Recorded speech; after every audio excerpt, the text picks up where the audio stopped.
নমস্কাৰ বন্ধুসকল মই মৃদুস্মিতাই মোৰ চেনেল আছামিজ বুক টিউবাৰলৈ আপোনালোকক পুনৰবাৰ স্বাগতম জনাইছো মই ইয়াত অসমৰ বিভিন্ন কিতাপৰ বিষয়ে আলোচনা কৰো যেনে নাটক গল্প উপন্যাস ইত্যাদি আৰু মোৰ চেনেলটোলৈ যদি আজি আপোনালোক প্ৰথমবাৰ বাবে আহিছে তেতিয়াহলে চেনেলটো সাবস্ক্ৰাইব কৰি দিব হয় আজি মই আপোনালোকৰ ওচৰলৈ লৈ আহিছো খুব ধুনীয়া এখন উপন্যাস যিখনৰ নাম কল্যাণ খৰমান আৰু লিখিছে যাদৱ হাজৰিকা দেৱে ইয়াৰ মূল্য মাত্ৰ 200 টকা এমাজনতো উপলব্ধ আপোনালোকে যদি মোৰ তাত বিচাৰে আপোনালোকক মই উপন্যাসখন দি দিব পাৰিম তাৰ প্ৰথমতে মই লেখকৰ পৰিচয় হুকিয়াভাৱে আপোনালোকক কৰি দিওঁ লেখকৰ পৰিচয় বুলি ক'লে খুব এটা ব্যতিক্ৰম পৰিচয় কৈশোৰ শৈশৱ সত্ৰীয়া আৰু সত্ৰৰ যি সংস্কৃতি সেই লৈ পেলাই তেখেতে মানে অতিবাহিত কৰাৰ পাছতে তেখেত হৈছে অসম চৰকাৰৰ ৰেশম শিল্প বিভাগৰ এগৰাকী বিষয়া আৰু খুব ধুনীয়া এখন উপন্যাস আমাৰ উপহাৰ দিছে আমাক যিখনৰ নাম হৈছে কল্যাণ খৰমান আৰু কল্যাণ খৰমান লিখা এগৰাকী ব্যক্তি অকল আমাৰ কৰ্মৰত বিষয়াই নহয় তেখেত সত্ৰীয়া হওক বা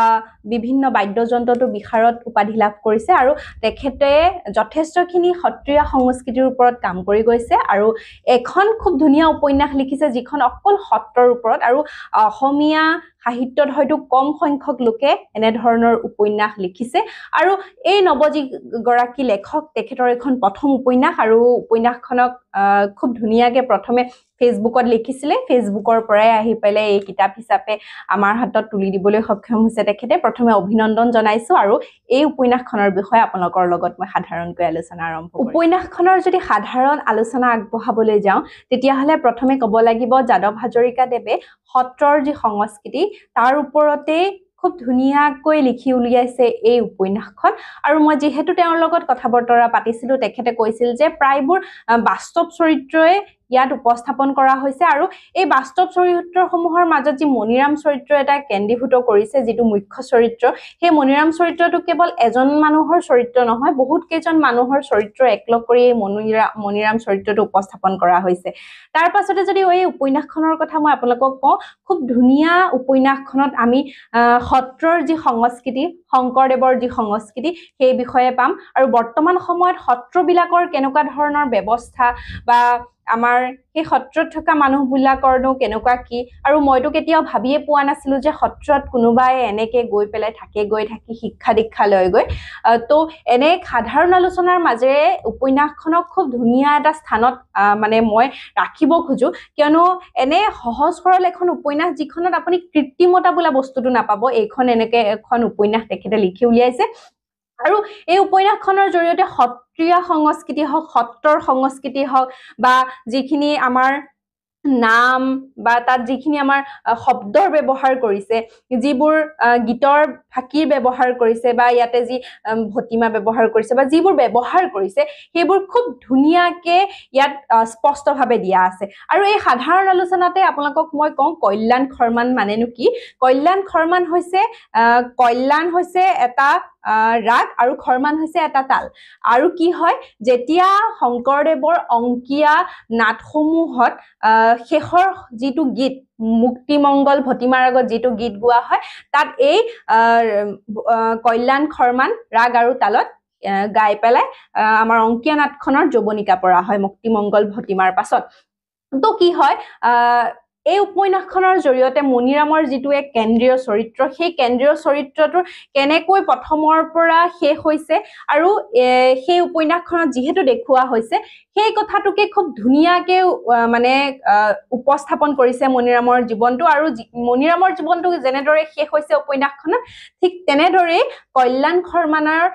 খৰমানেও আমাৰ অংকীয়া নাটখন শেষ কৰে আৰু মনিৰামৰ জীৱনৰ যৌৱনিকা যেনেকৈ পৰিছে উপন্যাসখনত আৰু সেই নামটোৱে খুব ধুনীয়াকৈ এই উপন্যাসখনৰ এটা খুব মানে স্পষ্ট ৰূপত ফুটাই তুলিছে আপোনালোকে উপন্যাসখন পঢ়িলে উপলব্ধি কৰিব পাৰিব হয় যদি মই এতিয়া আপোনালোকক উপন্যাসখনৰ কাহিনী ভাগৰ বিষয়ে ক'বলৈ যাওঁ তেতিয়াহ'লে ক'ব লাগিব যে মনিৰাম এটা মুখ্য চৰিত্ৰ আৰু মনিৰামৰ দ্বাৰাই উপন্যাসখনৰ আৰম্ভণি হৈছে য'ত এটা গাঁৱলীয়া পৰিৱেশৰ মাজেৰে খুব ধুনীয়া কিছুমান কথাৰে উপন্যাসখনৰ উপস্থাপন কৰা হৈছে কেন্দ্ৰীয় চৰিত্ৰ মনিৰামৰ মাতৃ মানে মাতৃৰ বিয়োগৰ পাছত ককা আইতাকৰ লগতে জীৱন যাপন কৰিছিল খুব চমুকৈ মই যদি ক'বলৈ যাওঁ আৰু পিতৃ ক'বালৈ মাতৃ ঢুকুৱাৰ পাছতে ক'বালৈ গুচি গৈছিল সেয়ে ককাকে অনুভৱ কৰিছিল যে সিহঁত যদি ককা আইতাক নোহোৱা হৈ যায় আইতাৰ আচলত বান্ধি থকা এটা ল'ৰা যদি তেওঁলোক নাইকিয়া হৈ যায় তেতিয়াহ'লে তাৰ অৱস্থাটো বহুত বেয়া হ'ব বুলি ভাবি সত্ৰলৈ তাক লৈ যোৱাৰ এটা ব্যৱস্থা কৰা হ'ল আৰু সেই ব্যৱস্থাৰ জৰিয়তে সি বিচৰা যিখন গাঁৱত নাপালে পৃথিৱী যেনে খোলতাল বজোৱা সত্ৰীয়া শিকা ভাওনা কৰা এই ধৰণৰ যিবোৰ শিক্ষা দীক্ষা তাত ল'ব পাৰিব বুলি খুব হেঁপাহেৰে গৈ সত্ৰত উপস্থিত হ'ল আৰু সত্ৰত সেইবোৰ শিক্ষা খুব ধুনীয়াকৈ আৰু কম সময়ৰ ভিতৰতে সি শিকিবলৈ সক্ষম হ'ল শংকৰদেৱৰ যি সত্ৰীয়া সংস্কৃতি বা সত্ৰৰ যি সংস্কৃতি সেই সংস্কৃতিৰ লগত খুব ধুনীয়াকৈ মণিৰামে নিজকে মানে খাপ খুৱাই ল'লে আৰু বাহিৰত গৈ পেলাইও নিজৰ প্ৰতিভাসমূহ সি দেখাবলৈ পাৰিলে আৰু খুব ধুনীয়া নাম অৰ্জন কৰিলে লগতে সেই মানে তাৰ দ্বাৰা সি গৈ পেলাই বিভিন্ন বৃত্তি পাবলৈও সক্ষম হ'ল দেশৰ বাহিৰত গৈ পেলাই বা দেশৰ আমাৰ অসমৰ পৰা ওলাই গৈ বিভিন্ন ঠাইতে আমাৰ সত্ৰীয়া যি শংকৰদেৱৰ সংস্কৃতি সেই সংস্কৃতিক তেখেতে তাত মানে খুব ধুনীয়াকে অসমৰ বাহিৰত গৈ পেলাই আমাৰ মানুহবোৰক দেখাই মানুহবোৰৰ লগত চিনাকি কৰাই দিলে আৰু সেই তাৰ পাছতে লাহে লাহে মণিৰামৰ জীৱনটো অকণমান সলনি হ'বলৈ ধৰিলে বুঢ়া ভকতৰ লগত সত্ৰত গৈ পেলাই বসবাস কৰা মণিৰাম বহুত দিনৰ মূৰত যেতিয়া গাঁৱলৈ আহিলে গাঁৱলৈ আহি কুঁৱলীক দেখিলে আৰু কুঁৱলীক সদায় ভনীয়েকৰ দৰে ভাল পাবলৈ ল'লে মানে মৰম কৰিবলৈ ল'লে তাইও গানত খুব পাৰ্গত আছিলে খুব ধুনীয়াকে দুইটাই মানে এটা ভাল সম্পৰ্ক গঢ়ি তুলিলে কিন্তু গাঁৱত যেতিয়া গৈছিলে গাঁৱৰ যি পৰিৱেশ দেখিছিলে সি একেবাৰে উলুটা পৰিৱেশ যি ভাবিছিলে সেই ধৰণৰ পৰিৱেশ কিন্তু সেইটো সময়ত সেই গাঁওখনত নাছিলে যেতিয়া সেই সময়ত গৈছিলে যেতিয়া হয়তো আইতাক ঢুকাইছিলে তেতিয়া গৈছিলে গাঁৱলৈ আৰু যোৱাৰ পাছত কুঁৱলী কেনেকে দেখিছিলে কুঁৱলীৰ চেপ্টাৰটোৰ কথা মই পিছত যদি কওঁ তাৰ আগতে কাহিনী ভাগত ক'ব লাগিব যে তেওঁলোকৰ দুজন মানে খুৰীয়েক আৰু খুৰাক আছিলে আৰু কুঁৱলীৰ মাক দেউতাক আছিলে গাঁৱত যাক উপন্যাসখনৰ উপস্থাপন কৰা হৈছে কাহিনী ভাগত তেওঁলোকৰ লগতেই গোটেই মানে গাঁৱৰ সম্পৰ্কটো সি ৰাখিছে নামঘৰলৈ গৈছে এনে সময়তে এদিন মানে খুৰীয়েকে ক'লে যে কুঁৱলীৰ লগত ইমান মিলা মিছা বা কুঁৱলীৰ লগত ইমান থকাটো ভাল নহয় যিহেতু ছোৱালী মানুহ তেনেকে শুনি পেলাই সি গাঁৱত নাথাকি গাঁৱলৈ যদিও আহিছিলে সত্ৰৰ পৰা সি উভতি গুচি গ'ল গৈ কলেজত নাম লগালে কলেজত নাম লগোৱাৰ পাছত তাৰ এগৰাকী ধুনীয়া যুৱতী নামটো সম্ভৱ জুনুকা আছিলে হয় জুনুকাৰ লগত খুব এটা প্ৰেমৰ সম্পৰ্ক গঢ়ি লৈ উঠে প্ৰথমে সিয়ে বহুতখিনি মানে কষ্ট কৰি তাইক বিভিন্ন বস্তু দিয়াৰ পাছত বা বিভিন্নখিনি অৰ্হতা দিয়াৰ পাছত সংগীতৰ ক্ষেত্ৰত তাই যেতিয়া এটা ভাল পজিশ্যন পাই যায়গৈ জুনুকাই তেতিয়া মণিৰামক এৰি থৈ গুচি যায়গৈ খুব এটা দুখৰ কথা সেইটো সময়তে মণিৰামৰ দেউতাকো ঢুকায় আৰু সেইটো সময়ত যদিও কুঁৱলীয়ে কুঁৱলী তাইৰ লগত নাছিলে কুঁৱলীক অকণ এভইড কৰি চলিছিলে মণিৰামে কিন্তু জুনুকাৰ সহায় সহযোগিতা সেইখিনি সময়ত আছিলে জুনুকাৰ বায়েক ভিনীয়েকৰ কথাও ইয়াত উপস্থাপন কৰা আছে খুব ধুনীয়াকে আছিলে কিন্তু লাহে লাহে জুনুকাই যেতিয়া প্ৰতাৰণা কৰিলে গৈ গৈ গৈ গৈ সি আকৌ কুঁৱলীৰ ওচৰ পাইগৈ কুঁৱলীক ভাল পাবলৈ ধৰে আৰু প্ৰথম এবাৰ জুনুকাৰ পৰা আঘাত পোৱাৰ পাছত মণিৰামো খুব দুৰ্বল হৈ পৰে পিছত কি হয় কুঁৱলীও খুব ধুনীয়া গান গাইছিলে আৰু কুঁৱলীৰ লগত খুব ভালকৈ এটাচমেণ্ট হোৱাৰ পাছত সি হাৰমনিয়াম কিনি দিয়ে মোবাইল আনি দিয়ে আৰু বিভিন্ন ক্ষেত্ৰত কুঁৱলীক বহুত দিশত আগুৱাই লৈ যায় গাঁৱৰে জীয়ৰী সপোন সুন্দৰী নামৰ এটুকুৰ জেগাত সি শিকাই দিয়া গানেৰে গাই পেলাই স্কুলৰ পৰা গৈ সেই অনুষ্ঠান পাইগৈ নিউজ চেনেলৰ তাৰপিছত লাহে লাহে এনেকে আগবাঢ়ি থাকে সিও নিজৰ পঢ়া শুনা কৰি গৈ থাকে আৰু বুঢ়া ভকতো লাহে লাহে সত্ৰৰ মানে কি কয় বুঢ়া হ'বলৈ ধৰে আৰু মানে এনেকুৱা এটা পৰিস্থিতি হয় সেইটো সময়ত সি গাঁওখনকো খুব ধুনীয়াকে মানে মেইনটেইন কৰি ৰাখে আৰু সত্ৰটো খুব ধুনীয়াকে ৰাখে আৰু ধুতি আৰু খোপা বন্ধা ভকত হিচাপে সি কলেজলৈ গৈ কেনেকুৱা ধৰণৰ সন্মুখীন হয় সেই কথাও উপন্যাসখনত খুব ধুনীয়াকৈ আছে কাহিনী ভাগৰ মাজেৰে উপন্যাসিকে মণিৰামক এটা বেলেগ চৰিত্ৰত ৰূপায়ণ কৰিছে মণিৰামৰ জীৱনলৈ যেতিয়া কুঁৱলীৰ আগমন হয় ন বা দুইটাই যেতিয়া প্ৰেমত পৰে তেতিয়া মানে কি হয় খুব মানে কুঁৱলীৰো বহুত আগুৱাই যোৱা দেখা যায় বা মণিৰামেও নিজে এমফিল কৰে মেবি PhD এনেকুৱা ধৰণৰ কৰিবলৈ ওলাই যায় কি হয় সেইটো সময়ত কুঁৱলীয়েও কি নিজৰ ষ্টেজ প্ৰগ্ৰামবোৰ কৰিবলৈ যায় আৰু কৰিবলৈ যোৱাৰ সময়তে এদিন দুৰ্ঘটনাগ্ৰস্ত হৈ পেলাই তাক কিন্তু ফোন কৰি আছিলে সেইটো সময়ত দুৰ্ঘটনাগ্ৰস্ত হোৱাৰ বাবে সি হয়তো কৰবাৰ পৰা আহি শুই থকাৰ বাবে তাই ফোনটো ৰিসিভ কৰিব নোৱাৰিলে আৰু তাৰ অনুমতি মৰ্মে হে বেলেগ এজন ল'ৰাৰ লগত গান গাবলৈ গৈছিল যদিও দুৰ্ঘটনাক্ৰমে কুঁৱলীৰ মৃত্যু হয় আৰু কুঁৱলীৰ মৃত্যুৱে এনে এক চাপ আনি দিয়ে যে মণিৰামে 10 বছৰ নাইকিয়া হৈ যায় আৰু সেই আশ্চৰ্যকৰ ঘটনা সংঘটিত হয় মানে আমাৰ মণিৰামৰ লগত আৰু মণিৰামে সকলোকে হেৰুৱাই বিশেষকৈ কুঁৱলীক ইমান ভাল পাইছিল যে কুঁৱলীক হেৰুৱায়ও মণিৰামে মানসিকভাৱে মানে অস্থিৰ হৈ যায় আৰু সি 10 বছৰ নাইকিয়া হৈ যায় আৰু নাইকিয়া হোৱাৰ পাছত লাহে লাহে মানে সি আহি সত্ৰীয়া সংস্কৃতিৰ লগত আকৌ জড়িত হৈ পৰে নিজকে বেলেগ এজন হিচাপে আৱিষ্কাৰ কৰি উলিয়ায় মণিৰামে সেই 10 বছৰৰ পিছত আৰু সকলো শেষ হৈ যোৱাই দেখা পোৱা যায় সকলোবোৰ আৰু উন্নয়ন হোৱা দেখা পোৱা যায় সেই অঞ্চলত সেই মাজুলী অঞ্চলত বা মই খুব ধুনীয়াকৈ যদি আপোনালোকক ক'বলৈ যাওঁ সেই উপন্যাসখনৰ মাজেৰে শেষত মানে মণিৰামে জীৱনৰনো মূল মন্ত্ৰ কি সেইটো ঘূৰাই পায় আৰু এই যে জুনুকা নামৰ এগৰাকী আহিছিলে সত্ৰলৈ সেই বা সত্ৰত থাকোতে যেতিয়া মণিৰামক পাইছিলে সেই এখেত আকৌ ঘূৰি আহে তেতিয়া মানে বায়েক ভিনিয়েক আৰু যেতিয়া জুনুকাক দেখে তেতিয়া মণিৰামে চিনি পায় আৰু শেষলৈ আৰু অনুভৱ কৰে যে জুনুকাই নিজৰ কণ্ঠটো হেৰুৱাইছে মণিৰামক যি প্ৰতাৰণা কৰি মণিৰামৰ পাই শিকি যি কৰিলে জুনুকাই তাৰ বাবে পস্তায় আৰু তেনেকৈ কৰি তেখেতসকলৰ ঘৰৰ ফালৰ পৰা সত্ৰৰ বাবে বহুত কিবা কিবি ব্যৱস্থা কৰে আৰু এই 10 বছৰ মণিৰাম নাথাকা অৱস্থাত কিন্তু সত্ৰৰ যি জৰাজীৰ্ণ অৱস্থা আৰু বৰ্তমান সময়তো সেই সত্ৰৰ যি এক অৱস্থা সেই উপন্যাসখনৰ মাজেৰে ফুটি উঠিছে আৰু সেয়েহে একে অৱস্থাই সেই মণিৰামহঁতৰ সত্ৰটো হোৱা দেখাইছে উপন্যাসখন আৰু এনেকৈয়ে শেষলৈ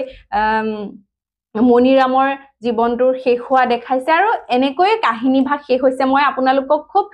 চমুকে আৰু কমকে কৈছো যিবোৰ ভিতৰৰ বস্তু আছে আপোনালোকে নিশ্চয় পঢ়িলে গম পাব খুব ধুনীয়া ধুনীয়া আছে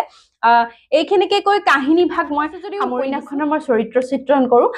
খুব বেছিকে মই চৰিত্ৰৰ কথা কম মণিৰাম কুঁৱলী জুনুকা মণিৰামৰ যদি কথা কওঁ আপোনালোকে সকলোৱে গম পাইছে যে মুখ্য চৰিত্ৰ মণিৰাম আৰু মণিৰামৰ দ্বাৰাই গোটেই উপন্যাসখন গোটেই সত্ৰখনৰ যি বৰ্তমান ব্যৱস্থা অৱস্থা বা সত্ৰীয়াত কেনেধৰণৰ মানে স্কোপ হয় বা আমি কেনেধৰণে কি পাব পাৰো এই গোটেই মণিৰাম চৰিত্ৰটোৰ জৰিয়তে গোটেই সত্ৰখনক বা অসমৰ সত্ৰ ব্যৱস্থাক উপস্থাপন কৰিব বিচাৰিছে উপন্যাসিকে আৰু একদম লেখত ল'বলগীয়া কথা যে সত্ৰৰ যি এক বিষয় হয়তো আমাৰ অসমৰ লেখত ল'বলগীয়া কেইজনমান ব্যক্তিৰ উপন্যাস বা গল্পতহে এই কথাটো ফুটি উঠিছে এইটো কিন্তু খুব ভাল প্ৰচেষ্টা যি মণিৰামৰ চৰিত্ৰৰ দ্বাৰা আমাৰ উপন্যাসিকে খুব ধুনীয়াকৈ উপস্থাপন কৰিছে খুব সহজ সৰল খুব প্ৰতিভাশালী এটা ল'ৰা যিটো ল'ৰাৰ জীৱনত প্ৰথমে সকলো হেৰুৱাই লাষ্টত জীৱনৰনো মূল মন্ত্ৰ কি কোনোবা এজন এনেকুৱা এজন ব্যক্তিক পায় যাৰ দ্বাৰা তেখেতে বুজি আহে আৰু উপলব্ধি কৰে যে জীৱনত যদি তেনেবোৰ বস্তু নাথাকিলেহেঁতেন তেতিয়াহ'লে হয়তো জীৱনটো তেখেতে উপলব্ধি কৰিব নোৱাৰে এনেকৈ মণিৰাম চৰিত্ৰটোৰ সমাপ্তি ঘটে আৰু কুঁৱলী চৰিত্ৰটোৰ যদি কথা কওঁ সৰুৰে পৰাই মণিৰামৰ লগত খুব এটা ভাল সম্পৰ্ক গঢ়ি উঠা ককাইদেউ বুলি কোৱাৰ পাছত লাহে লাহে প্ৰেমৰ সম্পৰ্ক এটা গঢ়ি উঠে আৰু সেই প্ৰেমৰ সম্পৰ্কটোৱে তাইক কিন্তু বহুত আগলৈ লৈ যায় যে তাৰ পইচাৰেই বা বৃত্তিৰ পইচাৰেই কুঁৱলীক সদায় মোবাইল কিনিছে বা হাৰমনিয়াম কিনি দিছে কিন্তু এইটো যদি আমি চাবলৈ যাওঁ খুব ভাল দিশত দিছে যে এনেকুৱা নহয় যে প্ৰেমিক হিচাপে দিছে কিন্তু এইটো ক্ষেত্ৰত এটা দায়িত্বশীল এজন ব্যক্তি সমাজৰ প্ৰতি থকা ব্যক্তিত্বৰ বিষয়ে আমি মণিৰামৰ চৰিত্ৰটো এই কুঁৱলীৰ যিখিনি দায়িত্ব গ্ৰহণ কৰিলে তাৰ পৰা আমি জানিব পাৰো আৰু কুঁৱলীয়ে খুব ধুনীয়া সংগীত গাইছিলে প্ৰথমে গাঁৱৰ পৰা গৈ নিউজ চেনেল পালেগৈ নিউজ চেনেলৰ পৰা গৈ পেলাই ধুনীয়াকে এটা প্লেটফৰ্ম পালে য'ত বিভিন্ন দিশত মঞ্চত গৈ পেলাই তেখেতে যেনেকে আজিৰ দিনত দীপলিনা সুবাসনা জুবলি প্ৰিয়ংকা বাহঁতে গান গাই থকাটো আমি দেখো ঠিক কুঁৱলীও ঠিক তেনেকে গান গাবলৈ গৈ এদিন হঠাৎ এক্সিডেন্ট হৈ পেলাই মৃত্যু হোৱা দেখা পায় কুঁৱলী চৰিত্ৰটোৰ জৰিয়তে আৰু জুনুকাৰ চৰিত্ৰটো যদি মই ক'বলৈ যাওঁ প্ৰথমতে মণিৰামে কিবা সত্ৰৰ হৈ নে সত্ৰীয়া সংস্কৃতিৰ কিবা এটা দেখাবলৈ গৈ প্ৰথমতে সিহঁতৰ ঘৰ পাইছিলে আৰু তেনেকেই প্ৰথম চিনাকি তাৰ পাছত আকৌ ভাগ্যৰ চক্ৰত পৰি কলেজৰ আহি পেলাই যেতিয়া জুনুকাক লগ পাইছিলে সেই জুনুকা খুব তেতিয়াতকে ব্যতিক্ৰম হল লাহে লাহে দুইটাৰ মাজতো প্ৰেমৰ সম্পৰ্ক গঢ়ি উঠিছিল কুঁৱলীক ভাল পোৱাৰ আগতে কলেজত পঢ়ি থকা টাইমতে মণিৰামে কিন্তু কি হয়